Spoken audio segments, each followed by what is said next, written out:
충청남도 어느 작은 마을, 소망리. 이름처럼 소박한 희망들이 논둑을 따라 흐르는 냇물처럼 잔잔하게 이어지는 곳이었다. 매일 아침이면 달게 회치는 소리가 서로의 안부를 묻듯 마을을 깨웠고, 어머니들은 삐걱거리는 펌프로 우물물을 길어 올렸으며 아이들은 흙먼지 날리는 시골길을 마음껏 뛰어다녔다. 마을은 가난했지만 정겨웠다. 모두가 서로의 얼굴과 이름을 알았고 마주치면 인사를 건넸으며 어려운 일이 생기면 자기 일처럼 도왔다. 그 누구도 2023년 5월 12일 오후 그 평온함이 심장을 찢는 비명으로 갈라질 것이라고는 상상하지 못했다. 그날은 한낮부터 햇살이 유난히 따가웠다. 하지만 해가 서쪽으로 기울기 시작하면서 하늘빛은 부드럽게 가라앉았고 바람은 갓 베어낸 볏짚의 구수한 향기를 실어날랐다. 작은 섬유 공장에서 일하는 젊은 엄마 박서유는 재봉틀 앞에서 꼬박 하루를 서서 보낸 뒤 막 집으로 돌아오는 길이었다. 평소 같았으면 마을길에 들어서며 툇마루에 앉아있는 이웃들에게 상냥한 미소를 지었을 것이다. 그녀는 말이 없고 수수했지만 주변을 편안하게 만드는 고요한 분위기를 지닌 여자로 알려져 있었다. 서유는 집에 자신을 기다리는 두 아이 생각에 발걸음을 조금 서둘렀다. 축구를 좋아하는 8살 첫째 민준과 그림 그리기를 좋아하는 5살 막내 민호. 며칠 전 민호는 작은 스케치북에 서툰 솜씨로 가족의 모습을 그렸었다. 망고나무, 아니 마을 어귀의 커다란 감나무 아래에서 온 가족이 활짝 웃고 있는 그림이었다.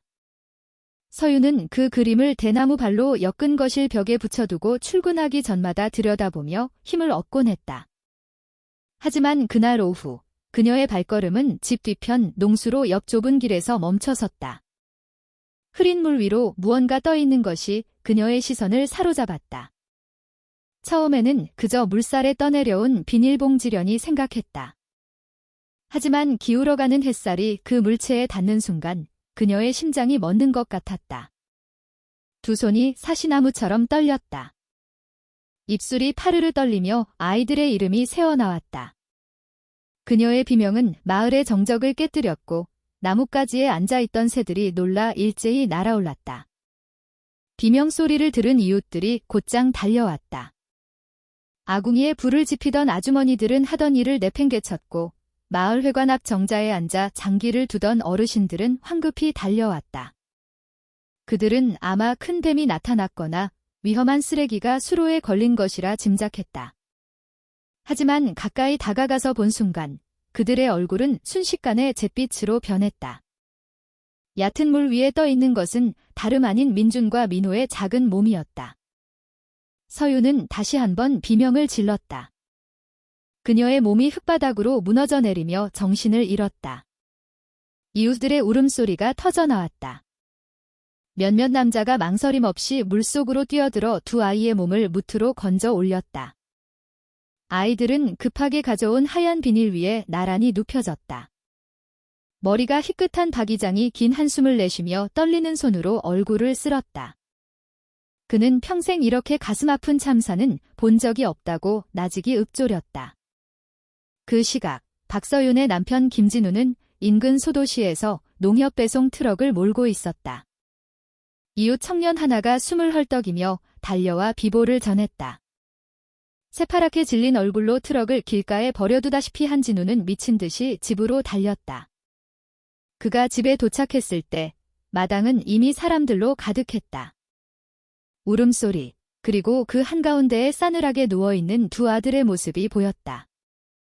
그는 그대로 무릎을 꿇고 아이들을 끌어안으며 목 놓아 울었다. 그 모습을 본 많은 이들이 차마 고개를 들지 못하고 함께 눈물을 흘렸다. 얼마 지나지 않아 관할 파출소의 경찰들과 구급대원들이 도착했다. 그들은 신속하게 수로 주변에 폴리스 라인을 설치했다. 빽빽하게 모여있던 주민들은 뒤로 물러나 달라는 요청을 받았다. 저녁 하늘은 아름다운 주황빛으로 물들었지만 그 풍경은 더없이 쓸쓸하고 침울하게만 느껴졌다. 노란 플라스틱 띠가 바람에 흔들리며 그곳이 심각한 사건 현장임을 알리고 있었다. 경찰관들은 신속하면서도 꼼꼼하게 움직였다. 사진을 찍고 기록하고 두 아이의 몸을 살폈다. 이상한 점은 아이들의 몸에 어떤 상처나 멍 자국도 보이지 않는다는 것이었다. 옷은 단정했고 저항의 흔적도 전혀 없었다. 몇몇 주민들이 의문이 가득한 목소리로 수군거리기 시작했다. 수로의 물은 얕았다. 어른 허리춤에도 채 닿지 않을 깊이였다. 두 아이가 도움을 청하는 비명 한 번 없이 그렇게 허망하게 목숨을 잃는다는 것은 불가능해 보였다. 툇마루에 주저앉은 민준과 민호의 할머니, 최순자 여사가 가슴을 치며 통곡했다.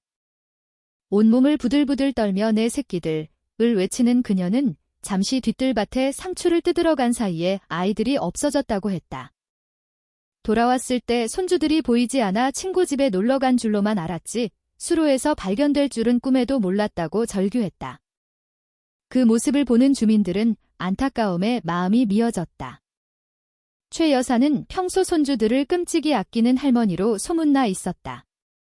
손주들에게 시장에서 사온 붕어빵을 안겨주거나 자장가를 불러주며 재우는 모습을 본 사람이 한둘이 아니었다. 하지만 그 처절한 울음 뒤로 커다란 물음표가 사라지지 않고 떠 있었다.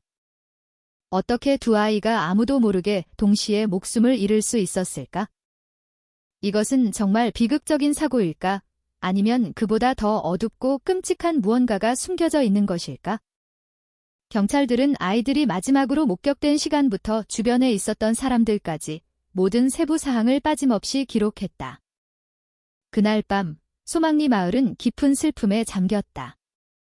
마을 회관에서는 밤새도록 불이 꺼지지 않았고 어르신들의 탄식 소리가 공기 중에 무겁게 떠다녔다.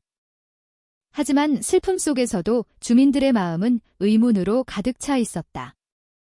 희미한 백열등 불빛 아래 침울한 얼굴들은 그저 진운의 집 쪽을 망연히 바라볼 뿐이었다. 아무도 몰랐다.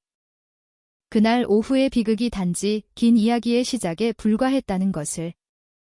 금이 간 가족의 사랑, 마음속에 담아둔 원망, 그리고 마을 전체에 거대한 상처를 남길 비극의 서막이었음을. 박서윤의 비명이 그날 오후의 고요함을 갈갈이 찢었을 때 밭에서 돌아오던 한 농부는 쓰고 있던 밀짚 모자를 내팽개치고 달려왔다. 빨랫줄에 옷을 널던 아주머니는 손에 쥔 빨래를 그대로 떨어뜨렸다. 모두가 무슨 큰일이 났나 싶어 숨을 헐떡이며 농수로로 모여들었다. 처음에는 그저 동물이 빠졌거나 위험한 쓰레기가 떠내려온 것이라 생각했다. 하지만 물 위에 떠 있는 것을 명확히 본 순간 그들의 발걸음이 일제히 멈췄다. 잠시 동안 주변은 죽은 듯이 고요해졌다. 바람마저 놀란 듯 숨을 죽였다. 처음 비닐봉지로 착각했던 것은 민준과 민호의 작은 몸이었다. 아이들의 몸은 녹조와 마른 잎사귀 사이에서 천천히 떠다니고 있었다. 얼굴은 창백했고 눈은 마치 잠든 것처럼 감겨 있었다. 하지만 그 작은 가슴은 더 이상 숨을 쉬지 않았다. 한 아주머니가 저도 모르게 비명을 참으려 입을 틀어막았다. 굵은 눈물이 뺨을 타고 흘러내렸다. 몇몇 남자가 곧장 수로로 뛰어들어 아이들의 몸을 건져 올렸다. 급하게 근처 가게에서 가져온 하얀 비닐 위에 아이들을 조심스럽게 눕혔다. 그 광경을 지켜보던 주민들은 아무 말도 하지 못했다. 그저 울거나 아이고 세상에를 반복하거나 눈앞의 현실을 믿을 수 없다는 듯 멍하니 서 있을 뿐이었다. 박 이장이 나무 지팡이를 짚고 서 있었다. 유년 시절부터 늙은 지금까지 이 마을에서 이런 암담한 날은 겪어본 적이 없노라고 말하는 그의 목소리는 심하게 떨리고 있었다. 그는 눈물을 참으려 애써 논두렁 너머를 바라보았지만 결국 주름진 뺨 위로 뜨거운 눈물이 흐르고 말았다. 평소 수로 근처에서 놀던 다른 아이들도 그 끔찍한 광경을 목격했다. 부모들은 아이들이 충격을 받을까 봐 황급히 아이들의 눈을 가리고 멀리 끌어냈다.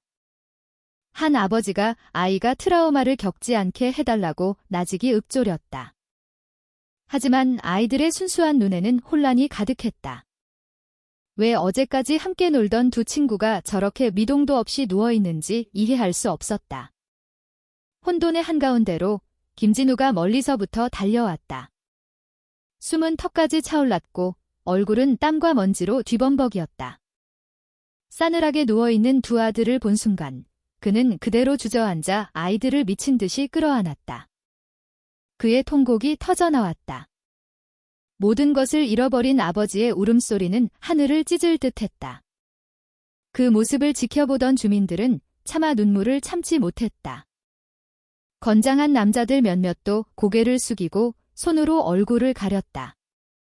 박 이장이 다가가 진우의 어깨를 잡고 힘을 내라고 속삭였지만 진우는 그저 고개를 저으며 아이들의 이름만 반복해서 불렀다. 잠시 정신을 잃었던 서윤이 깨어났지만 몸을 가눌 힘이 없었다. 그녀는 기어가다시피 아이들에게 다가가 차가워진 손을 잡았다. 입술이 떨리며 기도를 올렸다. 얼마 지나지 않아 한 젊은이가 파출소에 신고했고 곧 경찰들이 도착했다. 그들은 즉시 주민들을 통제하며 수로 주변을 정리했다. 분위기는 점점 더 무겁게 가라앉았다. 경찰들이 폴리스 라인을 치는 동안 구급대원들은 아이들의 몸을 살폈다. 주민들은 선 밖에서 웅성거렸다. 아이들이 놀다가 미끄러진 것일 거라는 사람도 있었고 수로가 두 아이를 한꺼번에 삼키기에는 너무 얕다며 이상하게 여기는 사람도 있었다. 의심은 아직 희미했지만 서서히 피어오르기 시작했다. 처음부터 집에 있었던 최순자 여사가 이제야 손주들의 이름을 부르짖으며 뛰쳐나왔다. 그녀는 통곡하며 몸을 가누지 못했다. 이웃 몇몇이 쓰러지지 않도록 그녀를 부축했다. 그녀는 잠시 밭에 채소를 뜯으러 갔을 뿐이라고 돌아왔을 때 손주들이 없었다고 울부짖었다. 주민들은 그 설명을 들으며 가슴 아파했다. 모두가 그녀를 손주들을 끔찍이 아끼는 할머니로 알고 있었기 때문이다. 하지만 그날 밤 연민의 감정 속에는 커다란 의문이 뒤섞여 있었다. 어떻게 두 아이가 아무도 모르게 죽을 수 있었을까? 왜 어른 허리에도 차지 않는 수로에서 발견되었을까? 왜 그들의 얼굴은 상처 하나 없이 그토록 평온했을까? 박 이장은 주민들 한가운데 서서 분위기를 진정시키려 애썼다. 그는 무슨 일이 있었든 경찰에 맡겨야 하며 섣불리 서로를 의심해서는 안 된다고 당부했다. 하지만 그의 말 뒤에는 그 자신도 느끼는 설명할 수 없는 불안감이 배어 있었다. 해가 지면서 하늘은 붉은 보랏빛으로 변했다. 그림자가 논 위로 길게 드리워졌다. 평소라면 아이들의 웃음소리로 시끄러웠을 마을은 이제 숨막히는 정적에 휩싸였다. 모두가 무거운 발걸음으로 집으로 돌아갔고 수로가에는 폴리스 라인만이 바람에 펄럭이고 있었다. 밤이 왔지만 누구도 제대로 잠들지 못했다. 진훈의 집에서 새어나오는 흐느낌 소리가 마을 회관에서 들려오는 어르신들의 탄식 소리와 뒤섞였다. 작은 집들의 희미한 등불 아래 침울한 얼굴들은 그날 오후의 광경을 떠올리며 잠 못 이루고 있었다. 비극은 아직 끝나지 않았다. 오히려 이제부터가 모든 사람의 마음을 뒤흔들 미스터리의 시작이었다. 가족과 복수, 그리고 찢겨진 사랑의 장막을 열어젖힐 시간이었다. 정신을 차린 박서윤의 흐느낌은 희미하게 이어졌다. 몸은 축 늘어졌고 얼굴은 창백했으며 멈추지 않는 눈물로 눈두덩은 퉁퉁 부어 있었다. 그녀는 막내 민호의 작은 손을 붙잡았다. 여전히 온기가 남아있기를 바라는 듯 간절하게 쥐었지만 손은 생명의 온기 없이 차가웠다. 입술이 떨리며 기도가 흘러나왔지만 그 소리는 흐느낌에 묻혀 흩어졌다. 김진우는 여전히 흙바닥에 주저앉아 첫째 민준의 몸을 끌어안고 있었다. 그는 아들의 머리카락을 쓸어넘기며 아빠가 지켜주지 못했다고 몇 번이고 되뇌었다. 그의 통곡은 그 자리에 있던 모든 사람의 가슴을 후벼 팠다. 평소 묵묵하고 강인한 트럭 운전사로만 보였던 진우가 모든 것을 잃은 아버지로서 무너지는 모습에 모두가 함께 울었다. 그들의 작은 집 마당에는 주민들이 할 말을 잃은 채 서 있었다. 몇몇 아주머니들은 자신의 아이들을 끌어안은 채 눈물을 훔쳤다. 한 번에 두 아이를 잃는다는 것이 어떤 심정일지 상상조차 할 수 없다고 수근거렸다. 한 노인은 이 작은 가족에게 너무나 가혹한 비극이라며 연신 고개를 저었다. 밤은 깊었지만 진훈의 집은 조문객들로 북적였다. 젊은이들은 마당에 돗자리를 깔았고 아주머니들은 아궁이에 불을 지펴 조문객들을 위한 커피와 보리차를 끓였다. 어린아이들은 부모의 품에 단단히 안겨 집 밖으로 나오지 못했다. 모두가 슬픔과 뒤섞인 두려움을 느끼고 있었다. 박 이장은 문 근처 대나무 의자에 앉아 붉게 충혈된 눈으로 진우 가족을 바라보았다. 그는 쉰 목소리로 이 비극이 단지 한 가족의 슬픔이 아니라 마을 전체의 슬픔이라고 말했다. 그는 주민들에게 이럴 때일수록 함께 힘이 되어주어야 한다고 당부했다. 이렇게 큰 상처는 혼자서는 감당할 수 없기 때문이었다. 최순자 여사는 방구석에 웅크리고 앉아 있었다. 얼굴은 눈물로 범벅이 된 채 가슴을 치며 잠시 손주들을 내버려둔 자신을 탓하며 통곡했다. 이웃들이 그녀를 진정시키려 했지만 울음은 그치지 않았다. 그녀의 절망적인 목소리가 방 안을 가득 메웠다. 그 와중에 한 이웃이 민준과 민호가 마지막으로 입었던 옷을 곱게 개어 시신 옆에 놓았다. 서유는 그 옷을 보았다. 떨리는 손으로 그 소박한 옷가지를 어루만졌다.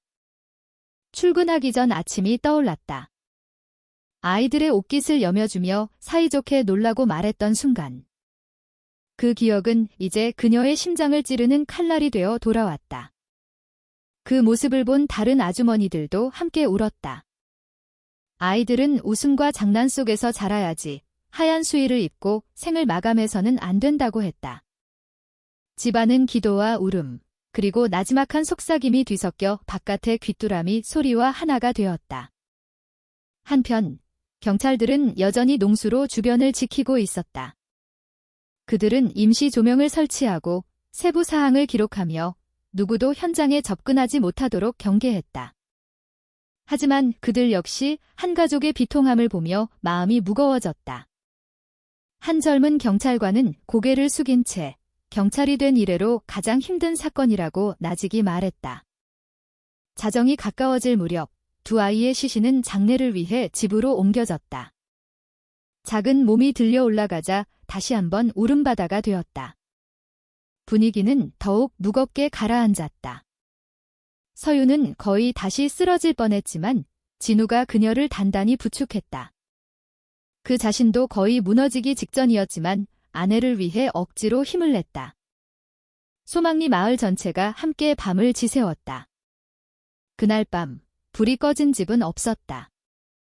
모두가 거실에 앉아 방금 일어난 비극에 대해 나직이 이야기했다. 그들은 단지 마을의 두 아이를 잃은 것뿐만 아니라 안전하다는 믿음마저 잃어버렸다. 저렇게 작은 아이들이 얕은 수로에서 갑자기 목숨을 잃을 수 있다면 다른 아이들의 안전은 누가 보장할 수 있단 말인가? 다음 날 아침, 해는 창백한 빛을 띠며 떠올랐다. 여름인데도 공기는 차갑게 느껴졌다. 주민들은 국화꽃과 기도를 들고 찾아왔다. 민준과 민호의 시신은 나란히 눕혀져 깨끗한 흰 천으로 덮여 있었다. 아이들의 얼굴은 평온해 보였다. 마치 긴 잠에 빠진 것처럼. 서유는 아이들 곁에 앉아 있었다. 눈은 퉁퉁 부었지만 그녀의 손은 여전히 부드럽게 아이들을 쓰다듬고 있었다. 박 이장은 모인 주민들 앞에 서서 무거운 목소리로 입을 열었다. 그는 이 비극이 우리에게 삶이 얼마나 연약한지를 일깨워주는 것이어야 한다고 말했다. 언제 죽음이 찾아올지 아무도 모른다. 그는 모두가 서로를 위로하고 힘이 되어주자고 했다. 함께 해야만 이 상처가 조금이라도 아물 수 있을 것이기 때문이었다. 하지만 모든 기도와 눈물 뒤편에서는 미세한 속삭임이 피어오르기 시작했다. 몇몇 주민들은 이상한 점에 대해 수근거렸다. 그들은 어떻게 두 아이가 비명 한 번 없이 동시에 죽을 수 있었는지 의아해했다. 그 질문은 공기 중에 떠다니며 채 가시지 않은 슬픔의 무게를 더했다. 이 비극은 단지 진우 가족의 가슴을 찢어놓은 것뿐만 아니라 소망리 마을 전체를 슬픔의 그림자 속에 가두었다. 그리고 그들은 미처 깨닫지 못했다. 지금 일어난 일은 훨씬 더 어두운 미스터리의 시작에 불과하다는 것을. 사건 다음 날 아침, 소망리 마을 농수로가에는 여전히 노란 폴리스 라인이 쳐져 있었다. 나뭇잎에는 이슬이 맺혔지만 공기는 무겁게 가라앉아 있었다. 몇몇 주민들은 멀찌감치 서서 걱정스러운 얼굴로 현장을 바라보았다. 평소 같았으면 논두렁을 뛰어다녔을 아이들의 웃음소리는 들리지 않았다. 마을의 분위기는 침울하게 변했다.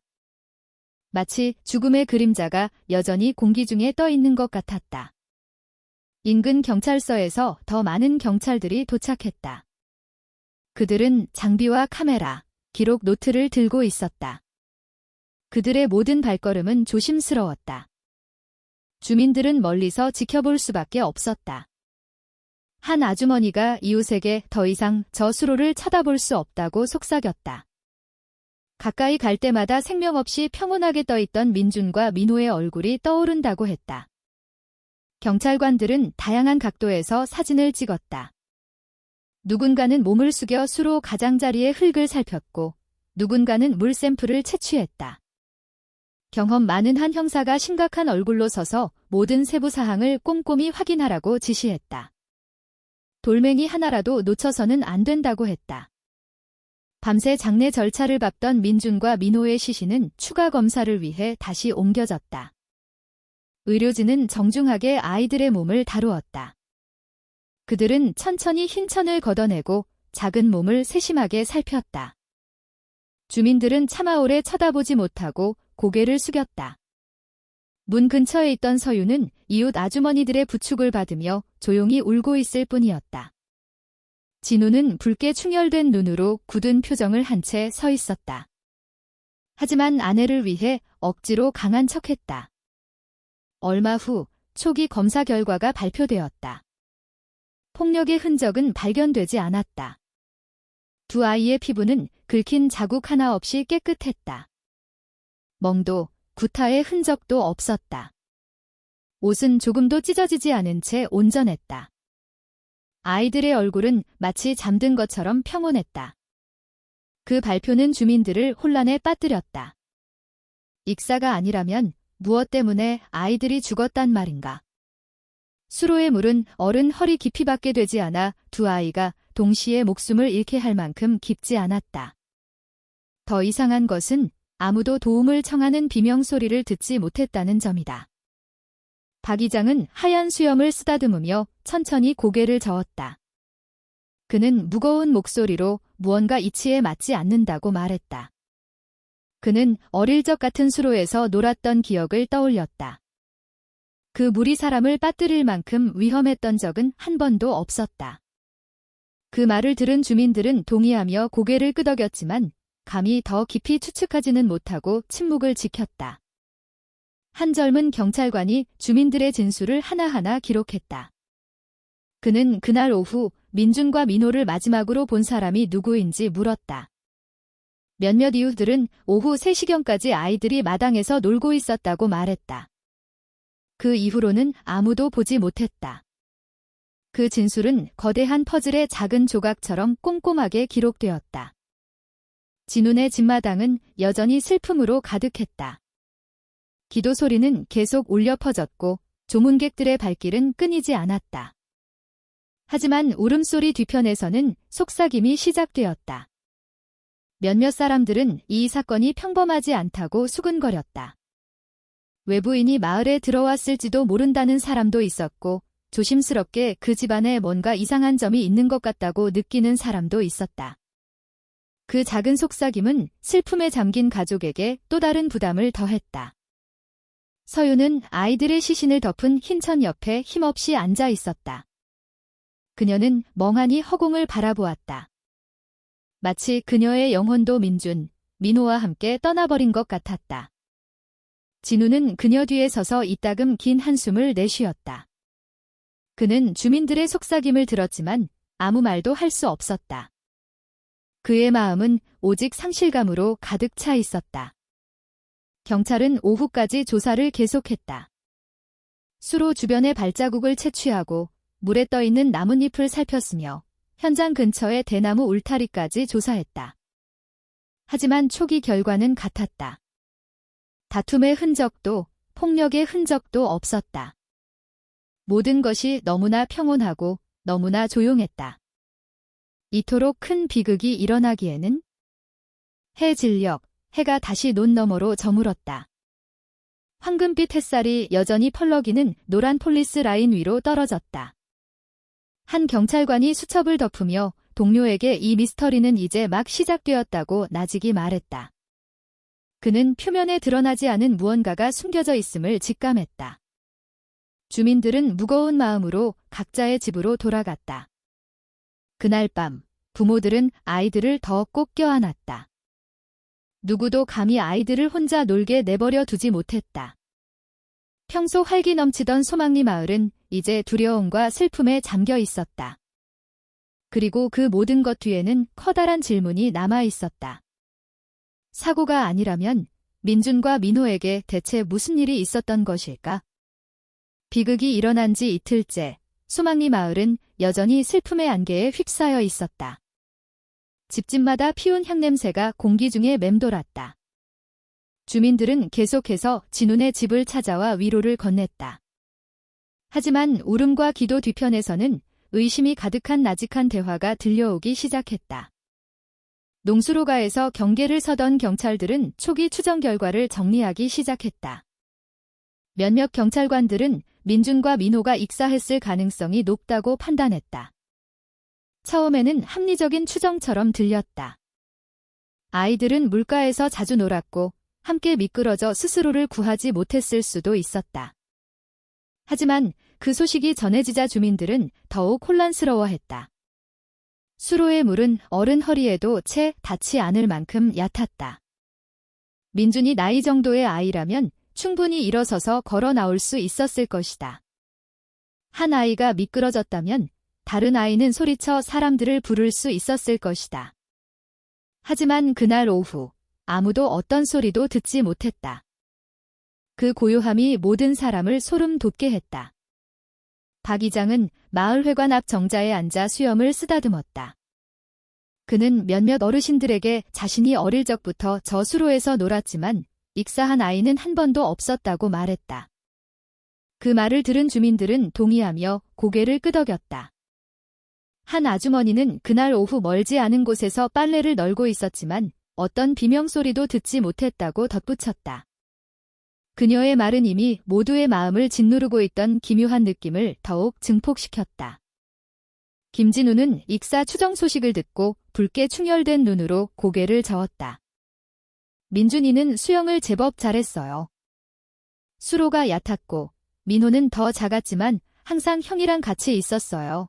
진우는 두 아이가 아무런 흔적도 없이 그렇게 익사했을 리가 없다고 확신했다. 이 사건 뒤에는 무언가 잘못된 것이 있다고 말하는 그의 목소리는 갈라져 있었다.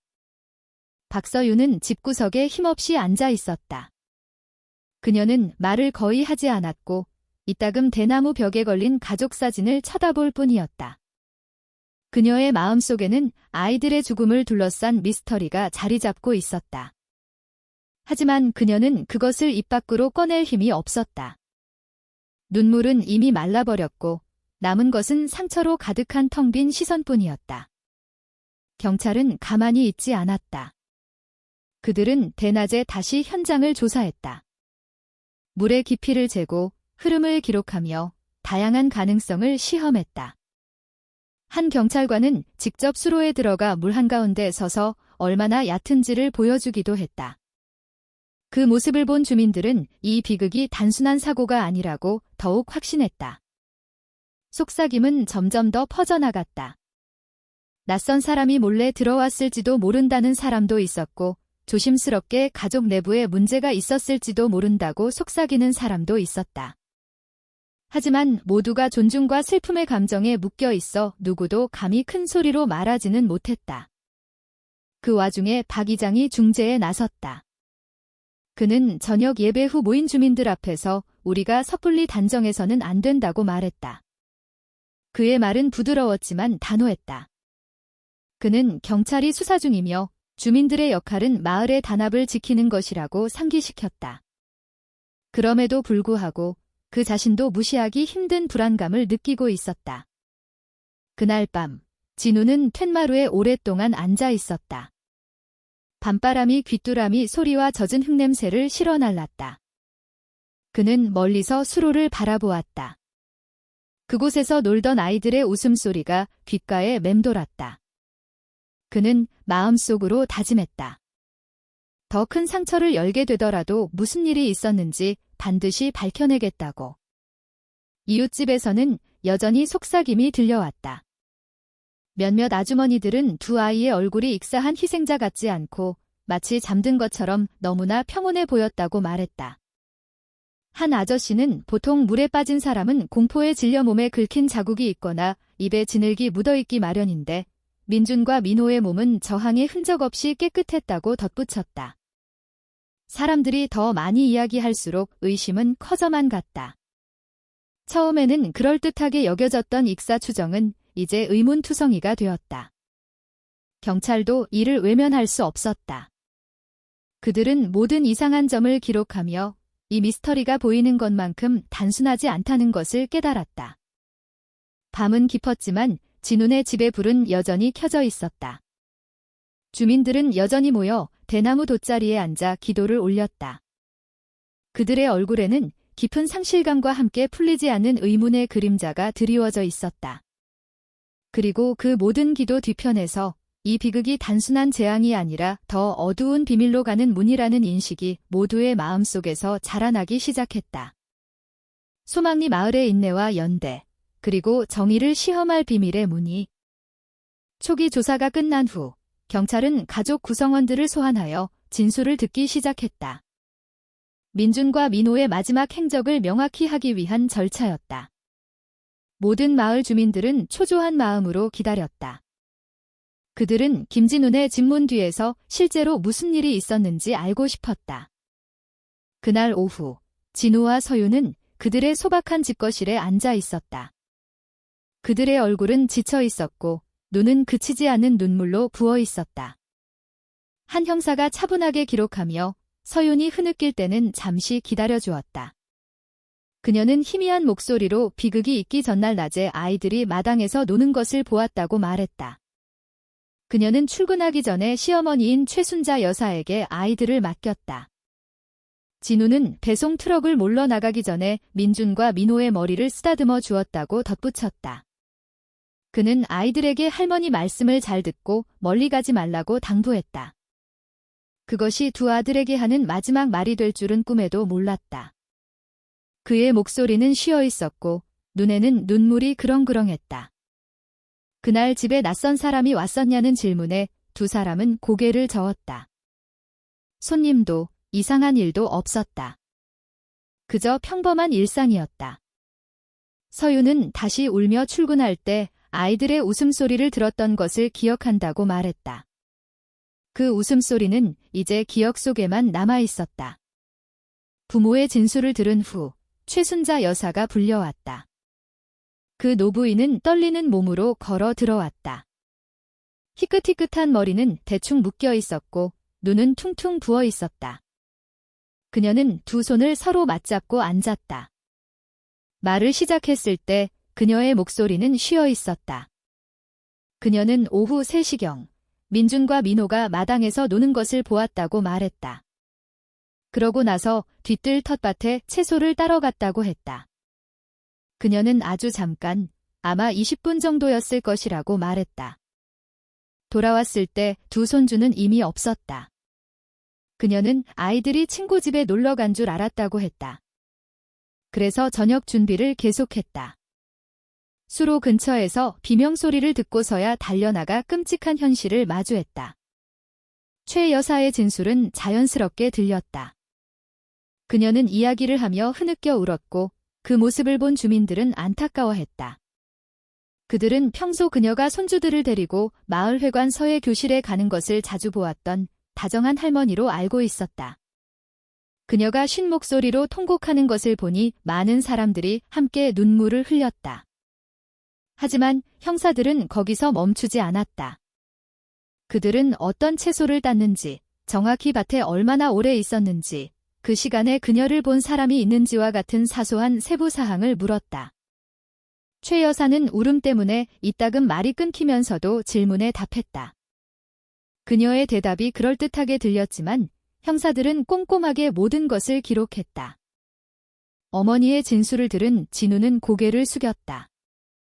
그의 마음은 부모에 대한 존경심과 희미한 의심 사이에서 갈기갈기 찢어졌다. 그는 어머니가 이렇게 무거운 질문에 휘말릴 것이라고는 상상도 해본 적이 없었다. 하지만 상황은 모두가 정직해지도록 강요했다. 서유는 그저 고개를 숙이고 있을 뿐이었다. 그녀는 감히 시어머니의 얼굴을 쳐다보지 못했다. 그들의 관계는 평소에도 순탄치 않았다. 하지만 이렇게 큰 슬픔 속에서 비난으로 상처를 더하고 싶지는 않았다. 그녀는 그저 모든 것이 빨리 밝혀지기를 바랄 뿐이었다. 진술이 끝난 후 형사들은 밖으로 나가 마당에서 논의했다. 기다리던 주민들은 수군거리기 시작했다. 어떤 이들은 최 여사의 진술이 매우 그럴듯하다고 말했다. 또 다른 이들은 어쩌면 아직 숨겨진 세부 사항이 있을지도 모른다고 조용히 속삭였다. 하지만 누구도 감히 큰 소리로 말하지는 못했다. 그날 밤 진운의 집은 다시 기도 소리로 가득 찼다. 하지만 경건한 기도 소리 뒤편에서 모두가 마음속으로 같은 질문을 품고 있었다. 어떻게 두 아이가 그렇게 짧은 시간에 사라질 수 있었을까? 정말로 놀다가 미끄러진 것일까? 아니면 그 가족의 눈물 뒤에 우리가 보지 못한 무언가가 있는 것일까? 박 이장은 집 밖에 서서 수로에 아직 쳐져 있는 노란 폴리스 라인을 바라보았다. 그는 다른 노인에게 나직이 이 미스터리가 점점 더 깊어지고 있다고 말했다. 그는 진실이 여전히 슬픔의 장막 뒤에 숨어 있다고 느꼈다. 최순자 여사의 진술이 주민들 사이에 퍼지자 많은 사람들이 약간의 안도감을 느꼈다. 그 노부인은 손주들을 잠시 내버려 두고 채소를 따러 갔던 상황을 자세히 설명했다. 그녀는 더 철저히 감독하지 못한 자신을 탓하며 흐느껴 울었다. 그녀의 눈물은 그녀가 입고 있던 소박한 스카프를 흠뻑 적셨다. 그 이야기를 들은 주민들은 연민을 느꼈다. 그들은 평소 그녀를 사랑이 넘치는 할머니로 알고 있었다. 거의 매일 오후 그녀는 민준과 민호를 데리고 마을 끝에 있는 작은 마을회관으로 걸어가는 모습이 목격되곤 했다.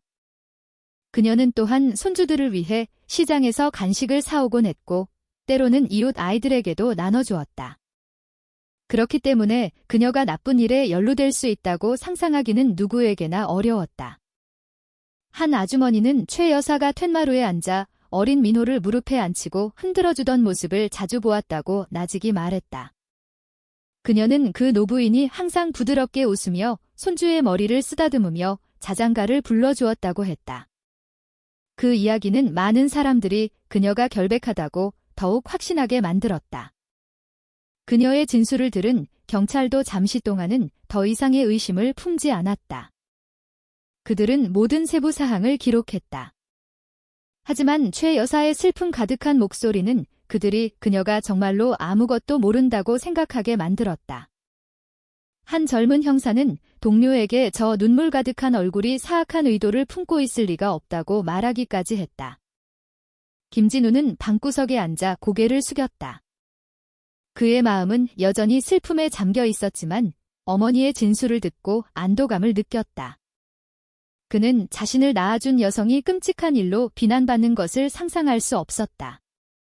그는 일어난 모든 일이 단지 설명하기 어려운 비극일 뿐이라고 믿으려 애썼다. 박서윤도 침묵했다. 그녀와 시어머니의 관계는 자주 긴장 상태였지만 그녀는 비난하고 싶지 않았다. 지금 그녀에게 가장 중요한 것은 두 아들을 위해 기도하고 이 폭풍 속에서 평온을 찾는 것이었다. 그녀는 그저 경찰이 가족에게 새로운 상처를 주지 않고 답을 찾아주기를 바랄 뿐이었다. 그 진술을 함께 들은 박 이장은 천천히 고개를 끄덕였다. 그는 몇몇 주민들에게 때때로 비극은 설명할 수 없이 그냥 찾아온다고 말했다. 그는 마음이 받아들이기 어려워도 우리는 받아들이는 법을 배워야 합니다. 라고 말했다. 그의 말에 몇몇 사람들은 눈물을 흘렸다. 그날 밤 마을회관에서는 다시 추모 기도가 열렸다. 최 여사는 무릎을 꿇고 앉아 있었다. 그녀의 얼굴은 여전히 눈물로 젖어 있었다. 그녀는 쉰 목소리로 기도를 올렸다. 이따금 흐느낌 때문에 말이 끊겼다. 그 모습을 본 주민들은 이 노부인이 비극의 원인이 아니라 희생자일 뿐이라고 더욱 확신했다. 평소 놀던 마을 아이들은 이제 조용했다. 그들은 부모들이 이 사건에 대해 나직이 이야기하는 것을 들었다. 한 어머니는 딸을 꼭 껴안으며 절대 집에서 멀리 가지 말라고 말했다. 두려움은 여전히 남아있었지만 이 비극에 가족이 연루되지 않았다는 믿음이 일부 사람들을 약간 안심시켰다. 경찰은 그날 밤 심각한 얼굴로 수첩을 덮었다. 그들은 임무가 아직 끝나지 않았다는 것을 알았다. 하지만 잠시 동안 수사의 방향은 더 이상 가족을 향하지 않았다. 그들은 외부인이 마을에 들어왔을 가능성과 같은 다른 가능성을 고려하기 시작했다. 주민들도 낯선 사람이 눈치채지 못하게 들어왔을지도 모른다고 수근거렸다. 집에서 최 여사는 대나무 벽에 아직 걸려있는 손주들의 사진을 멍하니 쳐다보았다. 그녀는 떨리는 손으로 그 사진을 잡아 꼭 껴안았다. 눈물이 멈추지 않고 흘러내렸다. 그녀는 손주들이 커가는 것을 보고 싶었을 뿐이라고 몇 번이고 속삭였다. 그녀의 말은 너무나 진심이어서 듣는 이의 마음을 아프게 했다. 진우는 그녀 옆에 앉아 힘을 북돋아 주려 애썼다. 그는 그들이 강해져야 한다고 말했다. 그는 아이들이 이제 신의 곁에서 평안히 쉬고 있다고 덧붙였다. 그 말에 서유는 다시 울음을 터뜨렸지만 약간의 위안을 얻기도 했다. 밤은 깊었다. 소망리 마을은 고요함에 잠겼다. 집들의 희미한 등불은 여전히 켜져 있었지만 분위기는 여전히 침울했다. 주민들은 이 비극이 단지 불행한 사고일 뿐이라고 믿기 시작했다. 마음속에 여전히 의문이 남아 있었지만 그들은 눈물과 통곡 뒤에 아직 드러나기를 기다리는 무언가가 숨겨져 있다는 것을 알지 못했다. 장례식 이틀 후 소망리 마을은 여전히 슬픔에 잠겨 있었다. 민준과 민호의 무덤에 놓인 꽃들은 아직 시들지 않았지만 많은 주민들이 이미 다시 성묘를 왔다. 서윤과 진우는 매일 아침 기도를 들고 찾아왔다. 젖은 흙무덤 옆에 오랫동안 앉아 있었다. 그들은 눈물을 흘리며 두 아들의 영혼이 신의 곁에서 평안하기를 기도했다. 하지만 사흘째 되던 날, 인근 도시에서 충격적인 소식이 전해졌다. 의료팀이 실시한 공식적인 법의학 검사 결과가 나온 것이다. 봉인된 갈색 봉투가 한 경찰관에 의해 파출소로 옮겨졌다. 모든 경찰관들은 긴장된 얼굴로 기다렸다. 그들은 그 봉투 속의 답이 수사의 방향을 결정할 것임을 알고 있었다. 봉인이 뜯어지자 방은 고요해졌다. 팀장이 낮은 목소리로 결과를 읽어 내려갔다. 하지만 내용은 분명했다. 민준과 민호는 익사하지 않았다. 물로 인한 질식의 흔적은 없었다. 대신 그들의 몸에서는 높은 농도의 독극물이 검출되었다. 흔히 쥐를 죽이는 데 사용되는 독약, 즉 쥐약이었다. 방 안의 공기는 즉시 무겁게 가라앉았다. 한 젊은 경찰관이 긴 한숨을 내쉬었고 다른 이들은 고개를 숙였다. 그들은 이 사건이 더 이상 단순한 비극이 아니라는 것을 깨달았다. 이것은 의도적인 범죄였다. 그 소식은 즉시 마을로 퍼져나갔다. 소식을 들은 주민들은 경악했다. 한 아주머니는 들고 있던 물통을 떨어뜨렸다. 한 아저씨는 두 손으로 얼굴을 가렸다. 모두가 두 어린아이가 치명적인 독극물의 희생양이 될 수 있다는 것을 믿지 못했다. 집에서 진우는 한 경찰관으로부터 그 소식을 들었다. 그의 얼굴은 창백해졌고 손은 떨렸다. 그는 텅 빈 눈으로 아내를 바라보았다. 서유는 주저앉았다. 눈물이 쏟아져 내렸다. 그녀는 아이들이 사고가 아니라 누군가의 소행으로 죽었다는 현실을 부정하며 비명을 질렀다. 그녀의 비명은 듣는 모든 사람의 마음을 뒤흔들었다. 박 이장은 그날 밤 그 집에 찾아왔다. 그는 무거운 목소리로 이것이 마을에 닥친 가장 큰 시련이라고 말했다. 그는 진실은 끝까지 밝혀져야 하며 정의는 중단되어서는 안 된다고 상기시켰다. 그의 말에 모인 주민들은 더욱 침묵에 잠겼다. 경찰은 즉시 수사 방향을 바꾸었다. 그들은 더 이상 익사 추정에 집중하지 않았다. 이제 그들은 누가 민준과 민호에게 독약을 먹였는지 알아내려 했다. 독약이 우연히 몸에 들어갔을 리는 없었다. 누군가가 의도적으로 음식이나 음료에 넣었을 것이 분명했다. 커다란 질문이 떠올랐다. 누가 아이들이 의심하지 않을 만큼 가까이 다가갈 수 있었을까? 민준과 민호는 순종적인 아이들로 알려져 있었다. 그들은 낯선 사람에게서 쉽게 음식을 받지 않았을 것이다. 그래서 추정은 가장 가까운 사람들, 즉 매일 그들과 함께 있던 사람들에게로 향했다. 주민들 사이의 속삭임은 다시 강해졌다. 외부인이 몰래 마을에 들어왔을지도 몰라 라고 말하는 사람도 있었고, 범인이 오히려 아이들이 잘 아는 사람일지도 모른다고 감히 속삭이는 사람도 있었다. 하지만 누구도 감히 이름을 거론하지는 못했다. 의심이 너무나 무거워서 함부로 입에 담을 수 없었기 때문이다. 서유는 텅 빈 눈으로 거실에 앉아 있었다. 그녀는 두 아들의 사진을 꼭 쥐고 있었다. 그녀는 누가 이런 짓을 했는지 알고 싶다고 나직이 속삭였다. 진우는 아내를 껴안았다. 그의 마음도 산산조각 났지만 그는 가족을 지키지 못했다는 죄책감을 느꼈다. 그날 밤 마을 회관에서는 다시 기도 소리가 울려 퍼졌다. 하지만 이번에는 기도가 단지 민준과 민호의 영혼을 위한 것만이 아니었다. 진실이 빨리 드러나기를 바라는 기도도 함께 드려졌다. 주민들은 무거운 마음으로 무릎을 꿇고 신에게 길을 열어달라고 간청했다.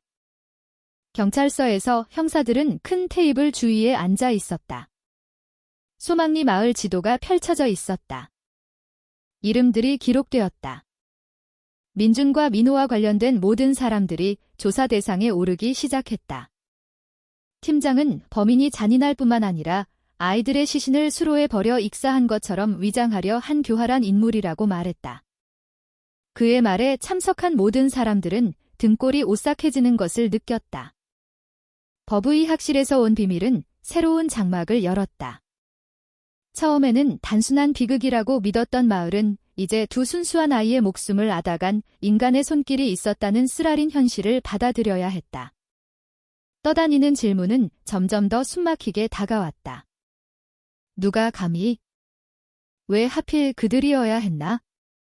그리고 진실은 언제까지 숨겨질 수 있을까? 법의학 결과 소식에 수사의 모든 방향이 바뀌었다. 처음에는 아이들이 수로에 빠졌을 가능성을 생각했던 경찰은 이제 그 죽음이 의도적이었다는 현실에 직면해야 했다. 독약은 우연히 몸에 들어갈 수 있는 것이 아니었다. 누군가 주었을 것이고 그 사람은 민준과 민호가 의심 없이 받아들일 만큼 가까운 사람이었을 것이다. 수사팀장은 마을 회관에서 팀원들과 회의를 열었다. 그들은 벽에 큰 종이를 붙이고 진훈의 가족과 관련된 모든 사람의 이름을 적었다. 가장 가까운 사람들의 이름 주위에는 붉은 원이 그려졌다. 한 형사는 범인이 그 집안에서 나왔을 가능성이 높다고 의견을 제시했다. 이 소식을 들은 주민들은 불안해지기 시작했다. 이전에는 희미했던 속삭임이 이제 더욱 커졌다. 그들은 서로 누가 그런 짓을 할 수 있었을지 물었지만 누구도 감히 이름을 거론하지 못했다. 모두가 가족 구성원을 비난하는 것이 얼마나 무거운 일인지 알고 있었다. 김진우는 다시 경찰서로 불려갔다. 이번에는 그의 얼굴이 더욱 긴장되어 보였다. 그는 아이들의 습관, 평소 누가 음식을 주었는지에 대해 질문을 받았다. 진우는 쉰 목소리로 자신과 아내 외에 아이들이 가장 자주 함께 있었던 사람은 할머니, 즉 최순자 여사라고 대답했다. 하지만 그는 즉시 어머니가 손주들을 매우 사랑했다고 덧붙였다. 그는 그 노부인이 나쁜 짓을 할 수 있었다는 것을 믿고 싶지 않았다. 박서윤도 퉁퉁 부은 눈으로 불려왔다. 그녀는 그날 이상한 점은 없었다고 말했다. 그녀는 단지 출근하기 전에 아이들에게 아침밥을 먹여준 것을 기억할 뿐이었다. 그 이후의 모든 일은 시어머니에게 달려 있었다. 그녀의 말은 느렸지만 눈물로 가득 차 있었다. 그녀 자신도 존경심과 마음 한구석에서 피어오르는 의심 사이에서 갈등하고 있었다. 경찰은 차분히 들었다. 그들은 즉시 비난하지 않았지만 그들의 기록은 점점 더 집안의 사람들을 가리키고 있었다. 한 형사는 가족만이 아이들이 의심 없이 먹거나 마시게 할 수 있다고 기록했다. 마을의 작은 식당에서는 주민들이 모여 이 소식을 이야기했다. 한 아저씨는 그 혐의를 믿기 어렵다고 말했다. 그는 최 여사가 손주들에게 그토록 다정했던 많은 순간들을 기억했다. 한 아주머니는 자신이 최 여사가 시장에서 간식을 사오는 것을 자주 보았다고 덧붙였다. 하지만 어떤 이들은 그 애정이 진짜였는지 아니면 사람들 앞에서만 보이는 모습이었는지 의문을 품기 시작했다. 박 이장은 그 모든 속삭임을 들었다. 그는 일어서서 증거 없이 비난해서는 안 된다고 말했다. 그는 진실은 때가 되면 밝혀질 것이며 주민들의 임무는 마을의 평온을 지키는 것이라고 했다. 그 말에 일부 사람들은 너무 빨리 속단한 것을 부끄러워하며 고개를 숙였다. 하지만 그날 밤 진우는 툇마루에 홀로 앉아 있었다.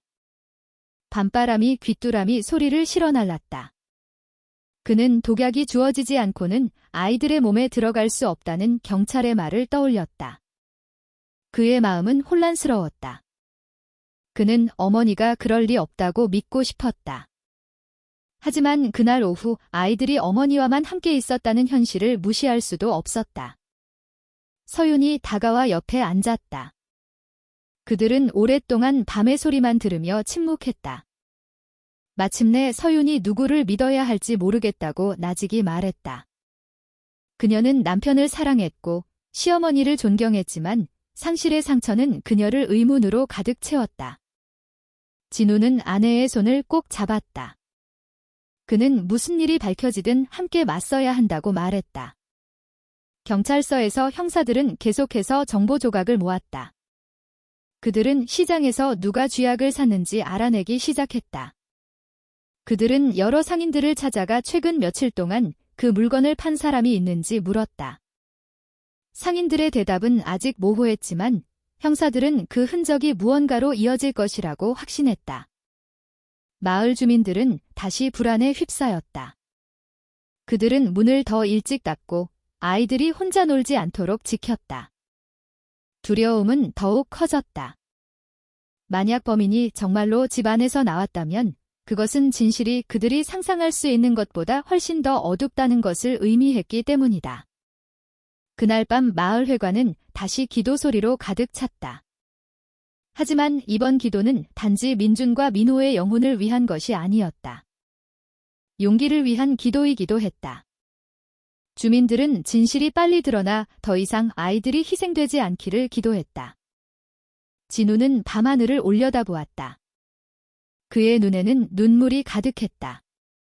그는 아이들의 목숨을 앗아간 사람을 찾기 위해서라면 아무리 쓰라리더라도 무엇이든 들을 준비가 되어 있다고 마음속으로 속삭였다. 그는 진실로 가는 길이 길고 상처로 가득할 것임을 알았다. 하지만 그는 물러설 수 없었다. 그림자는 이제 더 이상 마을 밖에서 오지 않았다. 그림자는 집 안에 있었고 상실로 무너진 가족을 뒤덮고 있었다. 그리고 여기서부터 수사는 더욱 어두운 단계로 접어들었다. 장례식 나흘째 되던 날, 김진우는 다시 경찰서로 불려갔다. 그의 얼굴은 지쳐 있었고 눈빛은 공허했다. 그는 차가운 나무 의자에 앉아 이미 기록을 준비한 형사와 마주했다. 이번 질문은 더 깊었다. 사건 당일에 대한 것뿐만 아니라 집안의 일상생활에 대한 것이기도 했다. 진우는 낮은 목소리로 이야기하기 시작했다. 그는 가정이 항상 평화롭지는 않았다고 말했다. 아내 박서윤과 어머니 최순자 여사의 관계는 자주 긴장으로 가득 차 있었다. 그는 고개를 숙였다. 인정하기는 어려웠지만 그 현실은 더 이상 숨길 수 없었다. 진우에 따르면 최 여사는 며느리가 살림을 잘하지 못한다고 자주 불평했다. 그녀는 서윤이 너무 낭비가 심하고 청소를 게을리하며 어른을 제대로 존경하지 않는다고 말했다. 진우가 퇴근할 때마다 어머니는 짜증 섞인 목소리로 그 불평을 늘어놓았다. 반면에 서윤은 자신이 최선을 다하고 있다고 느꼈다. 그녀는 아침부터 저녁까지 섬유 공장에서 일했다. 가게의 보탬이 되기 위해 노력했지만 결코 인정받지 못한다고 느꼈다. 그녀에게 시어머니의 말은 지지보다는 비판으로 더 자주 다가왔다. 그녀의 마음은 상처받았다. 시어머니의 날카로운 말을 들을 때마다 부엌에서 눈물을 참아야 했다. 진우는 자주 중간에 끼어 곤란을 겪었다. 그는 아내를 사랑했지만 어머니도 존경했다. 그는 두 사람을 진정시키려 애썼지만 번번이 실패했다. 때때로 다툼 소리가 집 밖까지 들리기도 했다. 지나가던 이웃들은 못 들은 척했지만 마음속으로는 그 가족이 깊은 상처를 안고 있다는 것을 알고 있었다. 형사들은 모든 것을 꼼꼼히 기록했다. 그들은 서로 시선을 교환하며 가능한 동기를 보기 시작했다. 하지만 그들은 즉시 비난하지 않았다. 그들은 마을의 많은 가족들이 시어머니와 며느리 간의 갈등을 겪는다는 것을 알고 있었다. 하지만 이 경우 그 긴장감이 미스터리를 푸는 열쇠가 될 수도 있었다. 집에서 서윤은 같은 이야기를 해달라는 요청을 받고 울음을 터뜨렸다. 그녀는 매일 압박감을 느꼈다고 말했다. 항상 감시당하고 비판받았기 때문에 아무것도 자유롭게 할 수 없었다. 그녀는 사람이 가득한 집에 살면서도 자주 외로움을 느꼈다고 고백했다. 그녀의 말은 참을 수 없는 울음 사이로 더듬거리며 나왔다.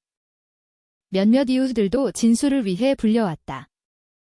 한 아주머니는 진훈의 집에서 자주 다툼 소리를 들었다고 말했다. 그것이 새로운 일은 아니라고 했다. 두 사람이 사이가 좋지 않은 것은 몇 년이나 되었다. 하지만 주민들은 그것을 평범한 일로 여겼다. 시어머니와 며느리의 관계는 원래 어려운 경우가 많았기 때문이다. 박 이장은 질문을 받았을 때 긴 한숨을 내쉬었다. 그는 두 사람에게 조언을 하려 한 적이 있다고 말했다. 그는 그 집에 찾아가 서로 존중하라고 부탁했다. 하지만 그의 조언은 별로 도움이 되지 않았다. 긴장은 계속되었고 마을의 모든 사람들이 그 사실을 알고 있었지만 누구도 감히 더 깊이 개입하지는 못했다. 진술들이 쌓이면서 형사들은 이 가정의 갈등이 단순한 작은 문제가 아니라고 더욱 확신하게 되었다. 누군가 너무 오랫동안 마음의 상처를 품고 있었을지도 모른다. 그리고 감정이 극에 달했을 때 독약이 복수를 표출하는 도구가 될 수 있었다. 하지만 그 모든 것 뒤에서 진우는 망연자실했다. 그는 조사실에서 울며 가족 문제가 아이들의 죽음으로 이어질 것이라고는 상상도 해본 적이 없다고 말했다. 그는 호랑이도 제 새끼는 잡아먹지 않는다는 옛말을 떠올렸다. 그는 어머니가 그렇게 잔인한 인물로 변할 수 있었다는 것을 믿고 싶지 않았다. 하지만 눈앞의 사실은 그가 눈을 감을 수 없게 만들었다. 그날 밤, 진우는 무거운 발걸음으로 집으로 돌아왔다. 그는 서윤과 함께 툇마루에 앉았다. 그들은 바나나 나무를 스치는 바람소리만 들으며 오랫동안 침묵했다. 마침내 서윤이 더 이상 견딜 수 없다고 느꼈지만 아이들을 위해 버텼다고 말했다. 이제 아이들은 없고 그녀의 마음의 상처는 더욱 깊어졌다. 진우는 그녀의 손을 잡고 힘을 주려 애썼다. 그는 앞으로 무엇이 밝혀지든 진실을 위해 준비해야 한다고 말했다. 아무리 쓰라리더라도 거짓의 그림자 속에서 사는 것보다는 나았다. 멀리서 마을회관에서 들려오는 기도 소리가 들렸다. 주민들은 여전히 진실이 빨리 드러나기를 기도하고 있었다. 하지만 많은 사람들의 마음속에는 큰 비밀이 더 이상 마을 밖에서 온 것이 아니라는 확신이 자라나기 시작했다. 비밀은 진훈의 가족의 집 안에 있었다. 한 어머니와 며느리의 깨진 관계 뒤에 숨겨져 있었다. 진우 가족 내부의 갈등에 대해 들은 후 경찰은 더 강력한 증거를 찾아야 한다고 느꼈다. 구두 진술은 감정에 휩쓸릴 수 있지만 명백한 증거는 반박할 수 없었다. 그래서 그들은 카메라 기록을 찾기 위해 소망리 마을 전체를 샅샅이 뒤지기로 결정했다. 이 임무는 쉽지 않았다. 소망리는 소박한 마을이었다. 대부분의 집은 여전히 대나무나 나무벽으로 되어 있었다. 모든 주민이 감시 카메라를 가지고 있지는 않았다. 심지어 그런 기술 장비에 익숙하지 않은 사람들도 있었다. 하지만 경찰은 계속 시도했다. 연민이나 눈물의 영향을 받지 않고 실제 사건을 기록할 수 있는 것은 전자 눈뿐이었기 때문이다. 몇몇 경찰관들이 집집마다 걸어다니며 정중하게 문을 두드렸다. 그들은 방문 목적을 설명하고 기록이 있다면 볼 수 있도록 허락을 구했다.